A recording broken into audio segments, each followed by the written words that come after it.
ബൈബിളിന്റെ പ്രമേയം. നമ്മള് മൊത്തത്തില് ബൈബിളിൽ പ്രധാനമായും കാണുന്ന പ്രമേയങ്ങൾ എന്താണ്? ഒന്നാമത്തേത്, ഞാൻ ഈ പറയുന്ന ആശയങ്ങള് നിങ്ങളുടെ മനസ്സിൽ വെച്ചാൽ നിങ്ങൾക്ക് പഴയ നിയമത്തിലെയും പുതിയ നിയമത്തിലെയും പുസ്തകങ്ങൾ വായിക്കുമ്പോൾ അത് മനസ്സിലാവാൻ കുറച്ചുകൂടെ സഹായിക്കും. അപ്പൊ അതുകൊണ്ട് വളരെ ശ്രദ്ധയോടുകൂടി കേൾക്കുക. ഒന്ന്, ഞാൻ കുറെ അധികം നാളുകളായിട്ട് മുഴുവൻ സമയവും എന്ന് പറഞ്ഞാൽ മിക്കവാറും ജീവിതത്തിന്റെ സമയത്തിലെ മുക്കാൽ പങ്കും ബൈബിള് വായിക്കാനും ബൈബിള് പഠിക്കാനും ചെലവഴിക്കുന്ന ഒരാളാണ്. അതുകൊണ്ട് ഞാൻ എന്റെ വായനയുടെയും പഠനത്തിന്റെയും പശ്ചാത്തലത്തിൽ നിന്നുകൊണ്ട് മാത്രം പറയുകയാണ്. ഞാൻ ബൈബിൾ 73 ഗ്രന്ഥങ്ങളിൽ നിന്നും എനിക്ക് മനസ്സിലായ ഒരു 7-8 കാര്യങ്ങൾ ഞാൻ പറയും. എന്താണ് ബൈബിൾ ചർച്ച ചെയ്യുന്ന വിഷയം? ഒന്നാമത്തേത്, ബൈബിൾ ദൈവത്തെക്കുറിച്ച് ഒരു ചിത്രം വരച്ച് കാണിക്കുന്നു. ഞാൻ പറയുന്നത് ബൈബിളിലെ 73 ഗ്രന്ഥങ്ങളും വായിച്ച് അതിൽ നിന്നുള്ളൊരു സംഗ്രഹമാണ്. ബൈബിളിലെ ദൈവം, ഞാൻ ഒരുപാട് തവണ ആവർത്തിച്ചിട്ടുണ്ട്, ഇത് വീണ്ടും പറയുന്നു. ബൈബിളിലെ ദൈവം പരിശുദ്ധനായ ദൈവമാണ്, നീതിമാനായ ദൈവമാണ്. ഇത് നിങ്ങളുടെ മനസ്സിൽ നിങ്ങൾക്കിത് ഡൈജസ്റ്റ് ആവുന്നില്ലെങ്കിൽ നിങ്ങൾക്ക് ഒരിക്കലും ബൈബിൾ മനസ്സിലാവില്ല. നിങ്ങൾ ബൈബിളിലെ ദൈവത്തെ സംശയിക്കും. നിങ്ങൾ ബൈബിളിലെ ദൈവം ഒരു ക്രൂരനായ ദൈവമാണെന്ന് വിചാരിക്കും. ബൈബിളിലെ ദൈവത്തിന്റെ പ്രത്യേകത, ബൈബിൾ അവതരിപ്പിക്കുന്ന ദൈവം അല്ലെങ്കിൽ യഥാർത്ഥ ദൈവം, ആ ദൈവത്തെയാണല്ലോ ബൈബിൾ അവതരിപ്പിക്കുന്നത്. സത്യദൈവം പരിശുദ്ധനായ ദൈവമാണ്, നീതിമാനായ ദൈവമാണ്. പരിശുദ്ധനായ ദൈവമാണ്, നീതിമാനായ ദൈവമാണെന്ന് പറഞ്ഞാൽ ദൈവം തിന്മ സമ്മതിക്കില്ല. അതുകൊണ്ട് ബൈബിൾ ചർച്ച ചെയ്യുന്ന ഒന്നാമത്തെ വിഷയം അതാണ്. ദൈവം പരിശുദ്ധനാണ്, ദൈവം നീതിമാനാണ്. പഴയ നിയമത്തിലെ ഒരുപാട് എപ്പിസോഡുകൾ വായിക്കുമ്പോൾ നിങ്ങൾക്ക് ആ എപ്പിസോഡുകൾ ദഹിക്കണമെങ്കിൽ ഇത് നിങ്ങളുടെ തലയിൽ ഉണ്ടാവണം. God is holy and God is righteous. രണ്ടാമത്തേത്, ഗ്രാവിറ്റി ഓഫ് സിൻ, പാപത്തിന്റെ ഗൗരവം. ബൈബിൾ ചർച്ച ചെയ്യുന്ന വളരെ പ്രധാനപ്പെട്ട ഒരു വിഷയമാണത്. പാപത്തിന്റെ ഗൗരവം. 10,000-കണക്കിന് വചനങ്ങൾ ബൈബിളിൽ നമുക്ക് കണ്ടെത്താൻ പറ്റും. പാപത്തെ ടോളറേറ്റ് ചെയ്യാത്ത ഒരു ദൈവം, പാപം അനുവദിക്കാത്ത ഒരു ദൈവം. ഞാൻ ടെക്സ്റ്റിലേക്ക് കടക്കുന്നില്ല ഇന്ന്. എനിക്കിത് എസ്റ്റാബ്ലിഷ് ചെയ്യാൻ ഇഷ്ടംപോലെ വാക്യങ്ങൾ വചനത്തിൽ നിന്ന് എടുക്കാൻ സാധിക്കും. പക്ഷെ ഞാനിതിലേക്ക് കടക്കുന്നില്ല. ഇപ്പൊ നമ്മളുടെ ഒരു ധ്യാനമല്ല ഇത്, മറിച്ച് നമ്മൾ ബൈബിളിനെ വായിച്ച് മനസ്സിലാക്കാൻ പരിശ്രമിക്കുന്ന ഒരു സഹായം. നമ്മൾ ഒരുമിച്ച് ബൈബിളിനെ മനസ്സിലാക്കാൻ ശ്രമിക്കുകയാണ്. അപ്പോ ഇവിടെ ബൈബിളിനെ നമ്മൾ പ്രധാനമായിട്ടും മനസ്സിലാക്കേണ്ടത്, ബൈബിൾ ചർച്ച ചെയ്യുന്നത് ദൈവം നീതിമാനാണ്, ദൈവം പരിശുദ്ധനാണ്. God will never tolerate sin. ദൈവം ഒരിക്കലും തിന്മയോട് സഹിഷ്ണുത കാണിക്കുന്ന ദൈവമല്ല. പാപത്തിന് ശിക്ഷയുണ്ട്. പാപം ഗ്രേവാണ്, ഗ്രാവിറ്റി ഉള്ളതാണ്. പാപത്തിന് ശിക്ഷയുണ്ട്. പാപത്തിന്റെ ശമ്പളം മരണമാണ്. പിന്നീട് ബൈബിൾ ചർച്ച ചെയ്യുന്ന മറ്റൊരു വിഷയമാണ് പാപത്തിന്റെ അനന്തരഫലങ്ങൾ. പാപം മാനവരാശിക്ക് ഏൽപ്പിക്കുന്ന ആഘാതം. നിങ്ങളൊരു കാര്യം ശ്രദ്ധിച്ചിട്ടുണ്ടോ? ബൈബിളില് ഒരുപാട് ആളുകൾ പറയും ബൈബിളിലെ ദൈവം ക്രൂരനാണ്. പ്രത്യേകിച്ച് പഴയ നിയമത്തിലെ പല പുസ്തകങ്ങളും വായിക്കുമ്പോൾ ബൈബിളിലെ ദൈവം ക്രൂരനാണ് എന്ന് നമുക്ക് തോന്നും. എന്താണ് ക്രൂരനാണെന്ന് പറയുന്നതിന്റെ ഒരു കാരണം? അതായത് കാനാൻ ദേശത്ത് ജീവിച്ചിരുന്ന ആളുകളെ മുഴുവൻ പുറത്താക്കിയിട്ട് അവിടെ വേറൊരു ജനതയെ കൊണ്ടുവന്ന് താമസിപ്പിച്ചു. അപ്പൊ ആ ജനതയോട് പറഞ്ഞു, യുദ്ധം ചെയ്ത് അവിടെ ജീവിച്ചിരിക്കുന്ന ആളുകളോട് യുദ്ധം ചെയ്ത് അവരെ പുറത്താക്കുക. ഇത് 21-ാം നൂറ്റാണ്ടിലിരുന്ന്, പ്രത്യേകിച്ച് യുക്തിവാദം പ്രബലമായിരിക്കുന്ന ഒരു കാലത്ത് ഇരുന്ന് വായിക്കുമ്പോ നമ്മളിലെ യുക്തിവാദി സംശയിക്കും, ഇതൊക്കെ അന്യായമല്ലേ? ഇത് അന്യായമല്ലേ? ഒരു ദേശത്ത് ജീവിക്കുന്ന ജനതയെ മുഴുവൻ പുറത്താക്കിയിട്ട് വേറൊരു ദൈവത്തിന് കുറച്ചുകൂടെ ഒരു പാർഷ്യലായ സ്നേഹമുള്ള ഒരു ജനതയെ കൊണ്ടുവന്ന് താമസിപ്പിക്കുക. അനീതിയല്ലേ? മനസ്സിലാക്കേണ്ട ഇതാണ്, ദൈവം പരിശുദ്ധനാണ്, ദൈവം നീതിമാനാണ്. ദൈവം തിന്മ സമ്മതിക്കില്ല.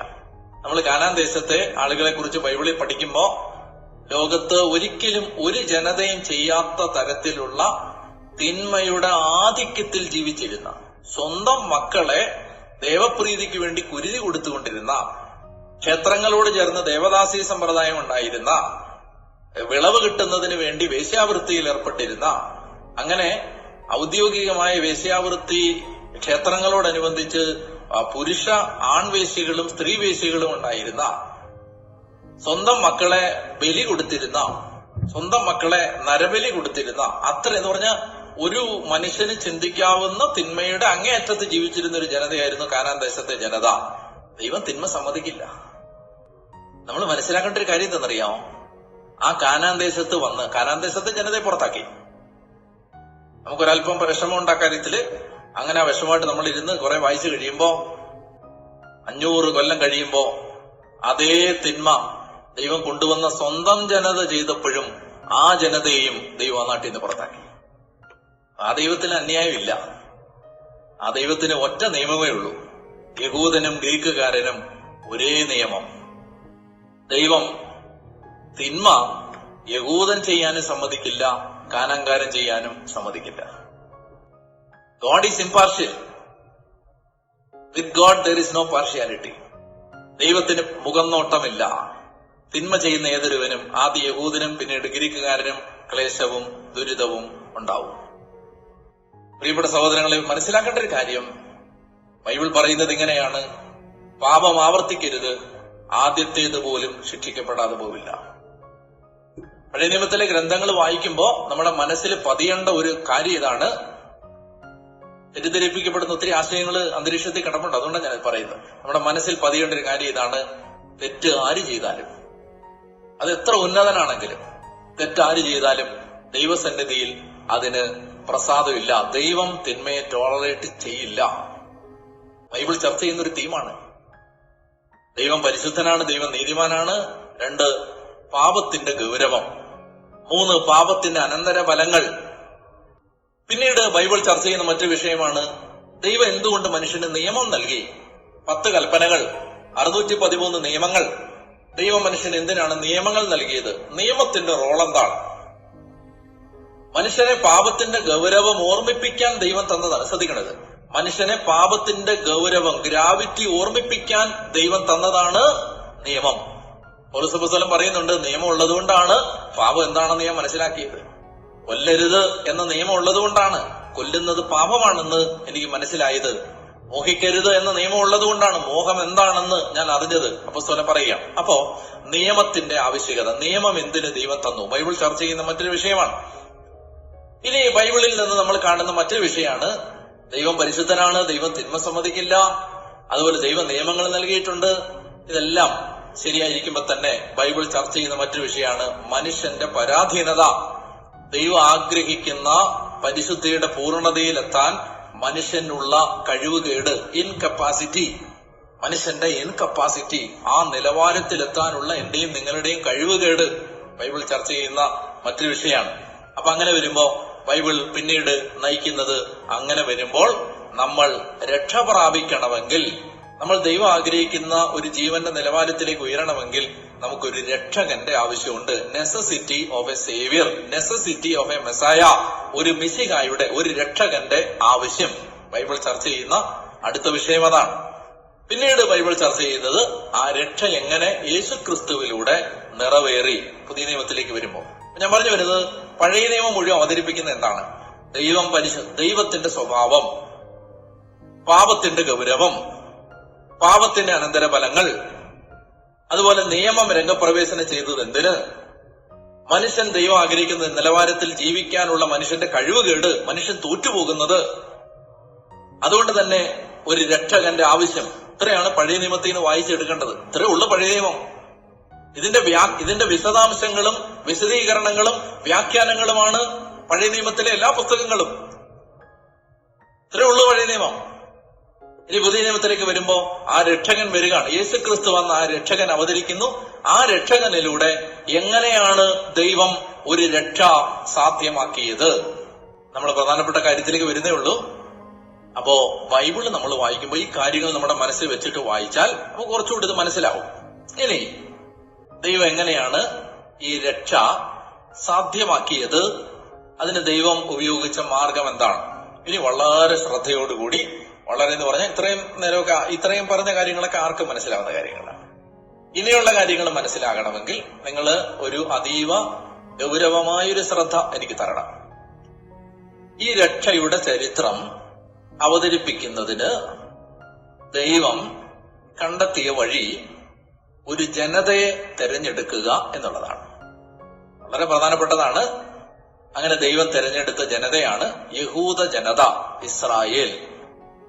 രക്ഷ ലോകാതിർത്തിയോളം എത്തിക്കുന്നതിന്, എല്ലാവരെയും രക്ഷയുടെ അനുഗ്രഹത്തിലേക്ക് സ്വാഗതം ചെയ്യുന്നതിന് ദൈവം ഒരു ജനതയെ തെരഞ്ഞെടുത്തു, ഒരു രാജ്യത്തെ തെരഞ്ഞെടുത്തു. എന്തുകൊണ്ടാണ് ആ രാജ്യത്തെ, ഇസ്രായേലിനെ, യഹൂദരെ തെരഞ്ഞെടുത്തത്? അതിന് ഒരുപാട് കാരണങ്ങളുണ്ട്. ദൈവം പറയുന്ന കാരണം എന്തെന്നറിയാമോ? നിങ്ങൾ ഭൂമിയിലെ ഏറ്റവും ചെറിയ ജനതയായതുകൊണ്ടാണ്. ഞാൻ നിങ്ങളോട് മറ്റൊരു കാരണം പറയാം. എന്തുകൊണ്ടാണ്? ഒരുപാട് കാരണങ്ങളുണ്ട്. എന്തുകൊണ്ടാണ് ദൈവം ഈ യഹൂദരെ തെരഞ്ഞെടുത്തത്? അതായത് ലോകം മുഴുവൻ രക്ഷ എത്തിക്കുന്നതിന് എന്തിനാണ് ഈ യഹൂദരെ തെരഞ്ഞെടുത്തത്? അതിന് ജിയോഗ്രഫിക്കലായ ഒരു റീസൺ ഉണ്ട്, ഭൂമിശാസ്ത്രപരമായ ഒരു കാരണമുണ്ട്. നന്നായിട്ട് ശ്രദ്ധിക്കണം. ഒരു സാധാരണ ശ്രദ്ധ കൊണ്ട് ഞാൻ ഇനി പറയാൻ പോകുന്നത് നിങ്ങൾക്ക് മനസ്സിലാവില്ല. നല്ലതുപോലെ ശ്രദ്ധിക്കുക. ദൈവം എന്തിന് യഹൂദരെ തിരഞ്ഞെടുത്തു? അതിന് ജിയോഗ്രഫിക്കലായ ഒരു റീസൺ ഉണ്ട്, അതിന് ഭൂമിശാസ്ത്രപരമായ ഒരു കാരണമുണ്ട്. എന്ന് പറഞ്ഞാൽ എന്താ? അവർ ജീവിച്ചിരുന്ന ആ പ്രദേശം അതിനൊരു കാരണമായിരുന്നു. എന്താണ് ആ പ്രദേശത്തിന്റെ പ്രത്യേകത? അതായത് നമ്മള് ഈ മധ്യപൂർവേഷ്യ, അല്ലെങ്കിൽ ഈ നമ്മൾ ഈ പറയുന്ന ആ മിഡിൽ ഈസ്റ്റ്, അല്ലെങ്കിൽ ഈ ബൈബിളിലെ ലാൻഡ്, ബൈബിൾ ചർച്ച ചെയ്യുന്ന സംഭവങ്ങൾ നടക്കുന്ന ആ ലാൻഡ്, ഇസ്രായേൽ മാത്രമല്ല, ആ മിഡിൽ ഈസ്റ്റ് മുഴുവൻ, അതിന് മുഴുവൻ, എനിക്കിപ്പം മാപ്പൊക്കെ വെച്ച് സത്യം പറയാൻ പഠിപ്പിക്കുന്നതാണിത്. നമുക്ക് അതിന് ഒന്ന് ഇപ്പോ നിങ്ങൾ മൊബൈലിലോട്ട് കണ്ടുകൊണ്ടിരിക്കുന്നവർക്കൊന്നും മാപ്പൊന്നും കാണിച്ചാലൊന്നും മനസ്സിലാവാത്തത് കൊണ്ട് ഞാൻ അതിലേക്കൊന്നും കടക്കുന്നില്ല. നിങ്ങളിപ്പോ നല്ലതുപോലെ എന്റെ കൂടെ വന്നിട്ടൊന്ന് വിഷ്വലൈസ് ചെയ്യണം ഈ മിഡിൽ ഈസ്റ്റ്. അതിന് ഫെർട്ടൈൽ ക്രസന്റ് എന്നാണ് അതിനെ വിളിക്കുന്ന പേരൊക്കെ പൊക്കോട്ടെ. അതായത് ഒരു 3 നദികൾ, ആ പേരുകൾ നിങ്ങൾ ഓർത്തിരി. 3 നദികൾ. ഒന്ന് നൈൽ നദി, 2 ടൈഗ്രിസ്, 3 യൂഫ്രട്ടീസ്. ഈ പേരുകൾ നമുക്ക് പരിചയമുള്ള പേരുകളാണ്. നൈൽ നദി, ടൈഗ്രിസ്, യൂഫ്രട്ടീസ്. ഈ നദികളുടെ, ടൈഗ്രിസിനെ യൂഫ്രട്ടീസിനെയും ഒരു യൂണിറ്റ് ആയിട്ട് എടുക്കാം, നൈലിനെ വേറൊരു യൂണിറ്റ് ആയിട്ട് എടുക്കാം. ഇത് 2 ഏരിയയാണ്. 2, ഇപ്പൊ ഈസ്റ്റും വെസ്റ്റും എന്ന് പറയുന്ന പോലെ, കിഴക്കും പടിഞ്ഞാറും എന്ന് പറയുന്ന പോലെ 2 ഭാഗത്താണിത്. ഒരു വശത്ത് നൈൽ, മറുവശത്ത് ടൈഗ്രിസ്, യൂഫ്രട്ടീസ്. അതിനിടയ്ക്ക് ഒരു ലാൻഡ് ഉണ്ട്, അതിന്റെ പേരാണ് മെസപ്പൊട്ടേമിയ. പോട്ടെ. അപ്പോ ഈ നദീതടങ്ങളോട് ചേർന്നാണ് സംസ്കാരങ്ങൾ വളർന്നത്. അങ്ങനെ നൈലിന്റെ തീരത്ത് ഈജിപ്തും ഈ ടൈഗ്രിസ്, യൂഫ്രട്ടീസ് നദികളുമായി അനുബന്ധിച്ച് ബാബിലോൺ, അല്ലെങ്കിൽ അസീറിയൻ, ബാബിലോൺ, പേർഷ്യൻ, പല സംസ്കാരങ്ങൾ, പല സാമ്രാജ്യങ്ങളുണ്ട്. അപ്പോ ഒരു വശത്ത്, ഇവിടെ ശ്രദ്ധിച്ച്, ഒരു വശത്ത് ഈജിപ്ത് ഒരു ബിഗ് പവറാണ്, ഒരു വൻ ശക്തിയാണ് ഈജിപ്ത്. മറുവശത്ത് മെസപ്പൊട്ടേമിയ എന്ന് പറഞ്ഞാൽ 2 നദികൾക്കിടയിലുള്ള കരയെന്നാണ് മെസപ്പൊട്ടേമിയ എന്ന വാക്കിന്റെ അർത്ഥം. അപ്പോ ഇപ്പോഴത്തെ ഇറാൻ, ഇറാഖ് എന്നൊക്കെ പറയുന്ന സ്ഥലമാണ്. അപ്പോ അത് സിറിയ, അതുപോലെ പേർഷ്യ, ബാബിലോൺ, ആ വൻ ശക്തികൾ. ഇത് 2, നന്നായിട്ട് എന്നെ നോക്കിക്കോണം, ഇത് 2 സ്ഥലത്തായിട്ട് നിൽക്കുകയാണ്. ഒരു വശത്ത് നൈൽ, ഈജിപ്ത്, മറുവശത്ത് ടൈഗ്രിസ്, യൂഫ്രട്ടീസ്. ഇതിനോടനുബന്ധിച്ച് 2 വൻ ശക്തികൾ. ഈ 2 ശക്തികൾ തമ്മിൽ എപ്പോഴും യുദ്ധങ്ങളുണ്ട്, എപ്പോഴും. അപ്പൊ ഈ ഈസ്റ്റും വെസ്റ്റും, ഈ 2 വൻ ശക്തികൾക്ക് ഇടയിലാണ് നമ്മുടെ ഈ കാനാൻ ദേശം, നമ്മുടെ ഇസ്രായേൽ. അതുകൊണ്ട് എപ്പോഴും ഈജിപ്തിന് ബാബിലോണിനെ ആക്രമിക്കണമെങ്കിലും, ബാബിലോണിന് ഈജിപ്തിനെ ആക്രമിക്കണമെങ്കിലും ഇസ്രായേലിനെ ചവിട്ടി മെതിച്ചേ കടന്നു പോകാൻ പറ്റൂ. ഇതിന് നടുക്കാണ്. ഇത് മാത്രമല്ല, വേറൊരു കാര്യം എന്തെന്ന് വെച്ചാല്, ശ്രദ്ധിക്കുന്നുണ്ടോ എന്തോ? വേറൊരു കാര്യം എന്തെന്ന് വെച്ചാൽ, ഈ നിങ്ങളുടെ മനസ്സിൽ കണ്ടോണം, മാപ്പ് വേണ്ടതാണ്, മാപ്പ് തരണം, മാപ്പ് ഉപയോഗിക്കാത്തത്. അതായത് മനസ്സിൽ കണ്ടോണം, ഈ യൂറോപ്പിൽ നിന്ന് അറേബ്യയിലേക്ക് പോകുന്ന വഴി,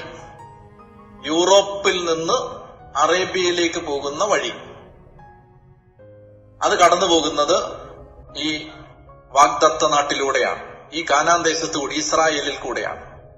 യൂറോപ്പിനെയും അറേബ്യയെയും തമ്മിൽ ബന്ധിപ്പിക്കുന്ന ക്രോസ് റോഡ് കടന്നു പോകുന്നത് ഇസ്രായേലിൽ കൂടെയാണ്. തീർന്നില്ല, ഏഷ്യയെയും ആഫ്രിക്കയും തമ്മിൽ ബന്ധിപ്പിക്കുന്ന റോഡും കടന്നു പോകുന്നത് ഇസ്രായേൽ കൂടെ. അപ്പോ ഇസ്രായേല് ഒരു ക്രോസ് റോഡാണ്. നിങ്ങൾ എന്നെ ശ്രദ്ധിക്കുന്നുണ്ടോ? അതായത് ഇങ്ങോട്ട് നോക്കിയോ, ഇത് യൂറോപ്പിൽ നിന്ന് അറേബ്യയിലേക്ക് പോകണമെങ്കിൽ എന്ന് പറഞ്ഞാൽ ഗൾഫ് രാജ്യങ്ങളിലേക്ക് പോകണമെങ്കിൽ ഈ കാനാൻ ദേശം കടന്നേ പോകാൻ പറ്റൂ അന്ന്. അതുപോലെ തന്നെ ആഫ്രിക്കയിൽ നിന്ന് ഏഷ്യയിലേക്ക് പോകണമെങ്കിലും കാനാൻ ദേശം കടന്നേ പോകാൻ പറ്റൂ. അപ്പൊ ഈ നടുക്കുള്ള ഭാഗം ഉണ്ടല്ലോ, ഈ നടുക്കുള്ള ഭാഗം ഇതിങ്ങനെ പോവാണ്. ശ്രദ്ധിച്ചോണം. ഏഷ്യയിൽ നിന്ന് ആഫ്രിക്കയിലേക്കും യൂറോപ്പിൽ നിന്ന് അറേബ്യയിലേക്കും പോകുന്ന റോഡുകൾ കടന്നു പോകുന്നത് ഈ ഇസ്രായേലിൽ കൂടെയാണ്, ഈ പ്രോമിസ്ഡ് ലാൻഡിൽ കൂടെയാണ്.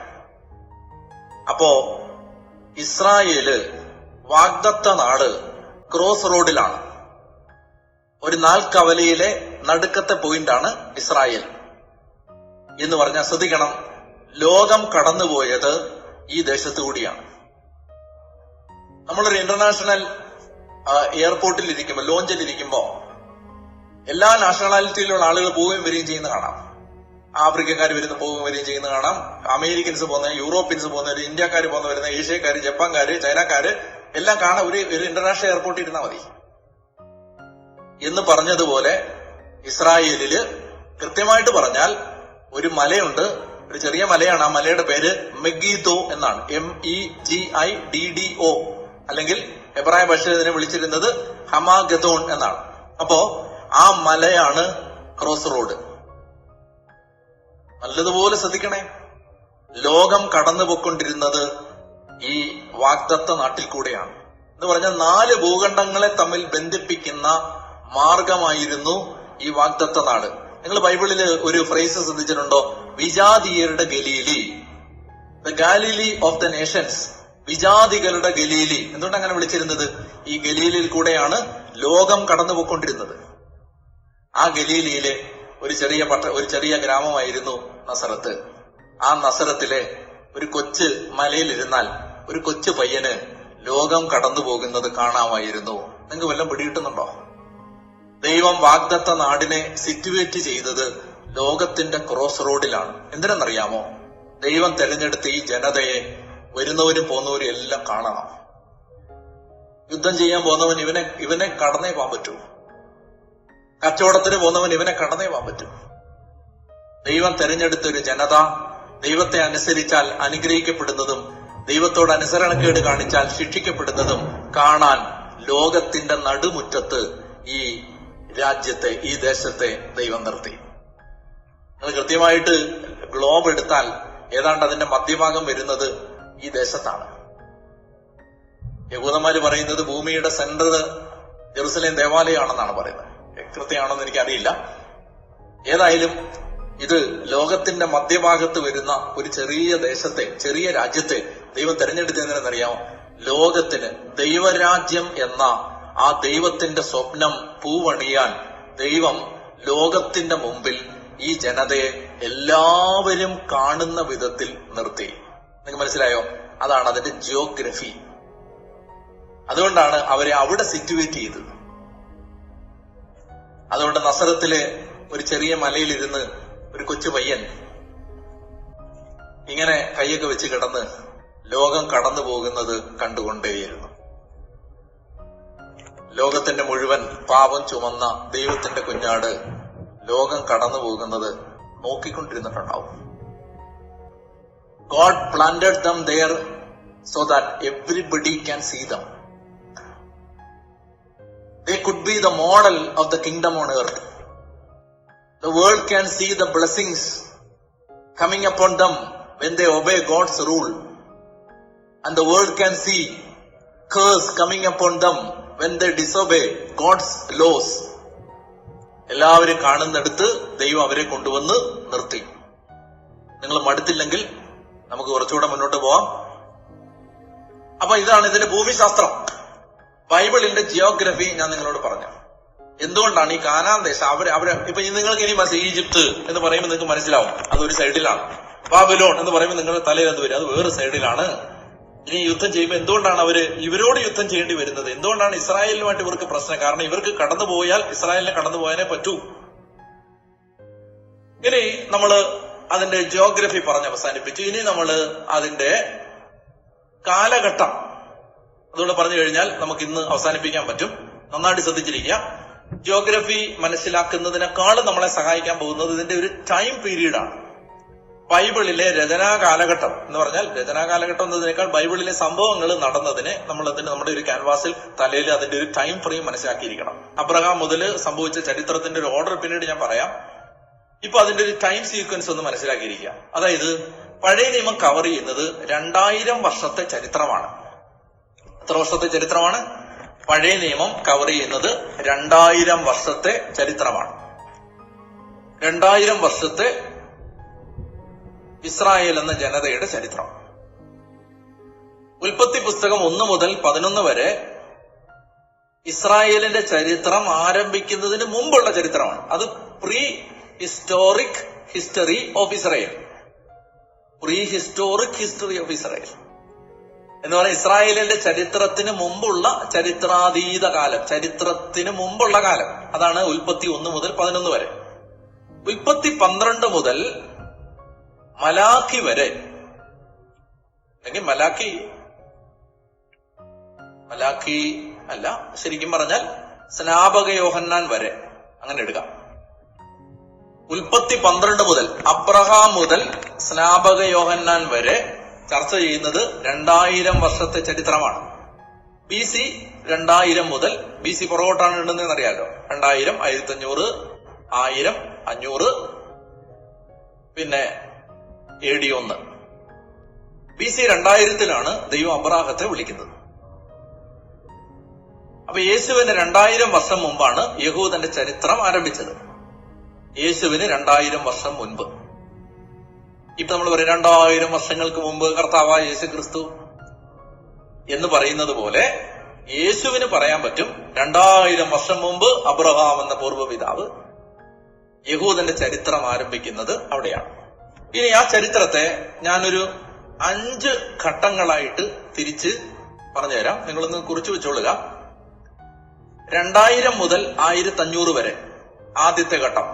1500 മുതൽ 1000 വരെ, 1000 എന്ന് പറഞ്ഞാൽ 1000 BC, 2000 BC മുതൽ 1500 BC വരെ ഫേസ് 1. 1500 മുതൽ 1000 BC വരെ ഫേസ് 2, ഇസ്രായേലിന്റെ ഹിസ്റ്ററിയുടെ സെക്കൻഡ് ഫേസ്. 1000 BC മുതൽ 500 BC വരെ ഫേസ് 3. പിന്നെ 500 BC മുതൽ കർത്താവായ യേശു ക്രിസ്തു വരെ ഫേസ് 4. ഇങ്ങനെ 4 ഘട്ടങ്ങളിലായിട്ട് മനസ്സിലാക്കാം. എന്താണ് ഈ 4 ഘട്ടങ്ങളിൽ സംഭവിച്ചത്?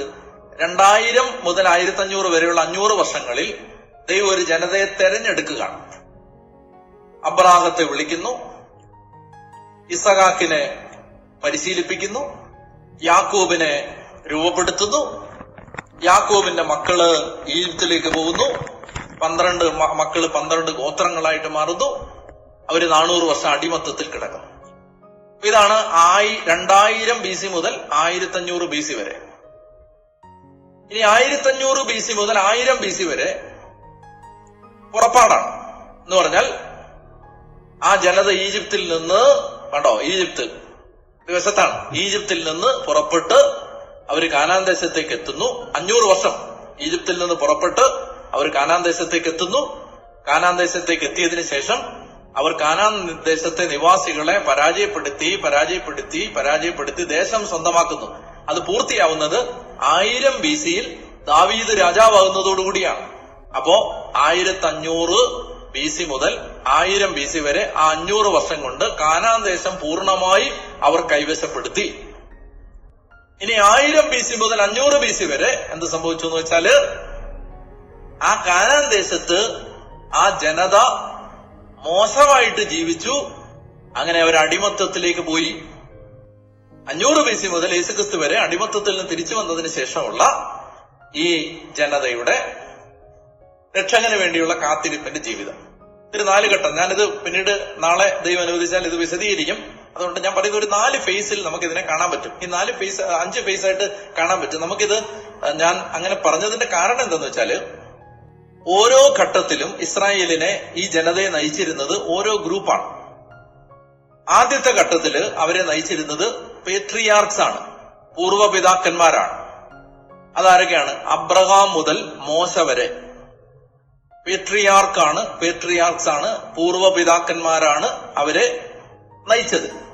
അബ്രഹാം മുതൽ മോശയല്ല, അബ്രഹാം മുതൽ ജോസഫ് വരെ, 2000 മുതൽ 1500 വരെ, അബ്രഹാം മുതൽ ജോസഫ് വരെ. ഇനി 1500 മുതൽ 1000 വരെ അവരെ നയിച്ചിരുന്നത് പ്രവാചകന്മാരാണ്, മോശ മുതൽ സാമുവേൽ വരെ. 2000 BC മുതൽ 1500 BC മുതൽ 1000 BC വരെ അവരെ നയിച്ചിരുന്നത് ആരാണ്? പ്രവാചകന്മാരാണ്, പ്രോഫറ്റ്സ്. പിന്നീട് 1000 BC മുതൽ 500 BC വരെ അവരെ നയിച്ചിരുന്നത് രാജാക്കന്മാരാണ്, പൂർവപിതാക്കന്മാർ, പ്രവാചകന്മാർ, രാജാക്കന്മാർ. പിന്നീട് 1000 BC മുതൽ 500 BC വരെ അവരെ നയിച്ചിരുന്നത് പുരോഹിതന്മാരാണ്. പ്രവാസത്തിൽ നിന്ന്, ബാബിലോൺ അടിമത്തത്തിൽ നിന്ന് തിരിച്ചു വന്നതിന് ശേഷം പ്രധാന പുരോഹിതനായിരുന്ന ആളുടെ പേരാണ് ജോഷുവ. നമ്മുടെ മോശയുടെ ശിഷ്യൻ ജോഷുവ അല്ല, ഇത് വേറൊരു ജോഷുവയാണ്, ജോഷുവ. ആ ജോഷുവ എന്ന പ്രധാന പുരോഹിതൻ മുതൽ യേശുവിനെ അറസ്റ്റ് ചെയ്യാൻ കൂട്ടുനിൽക്കുന്ന കയ്യാപ്പാസ് വരെ പിന്നീട് പുരോഹിതന്മാരാണ് അവരെ നയിക്കുന്നത്. അപ്പൊ ഇസ്രായേലിന്റെ നേതൃത്വം ആദ്യം പൂർവപിതാക്കന്മാർ, പേട്രിയാർക്സ്, പിന്നീട് പ്രവാചകന്മാർ, പിന്നീട് രാജാക്കന്മാർ, അതിനുശേഷം പുരോഹിതന്മാർ. യേശുവിന്റെ കാലം എത്തുമ്പോ ഇസ്രായേലിന്റെ ലീഡർഷിപ്പ് രാജാക്കന്മാരല്ല, പുരോഹിതന്മാരായിരുന്നു. അതുകൊണ്ടാണ് കയ്യാപ്പാസ് യേശുവിനെ അറസ്റ്റ് ചെയ്ത് കൊണ്ടുപോകുന്നത്. ഇനി ഒരു കാര്യം കൂടി പറഞ്ഞാൽ നമുക്ക് അവസാനിപ്പിക്കാം. അതായത് പുസ്തകങ്ങള്, പഴയ നിയമത്തിലെ പുസ്തകങ്ങൾ നമ്മൾ വായിക്കുമ്പോൾ ആ പുസ്തകങ്ങളെ ബാബിലോൺ പ്രവാസത്തിന് മുൻപ് എഴുതപ്പെട്ട പുസ്തകങ്ങൾ, ഇത് ഓർത്തിരിക്കണം.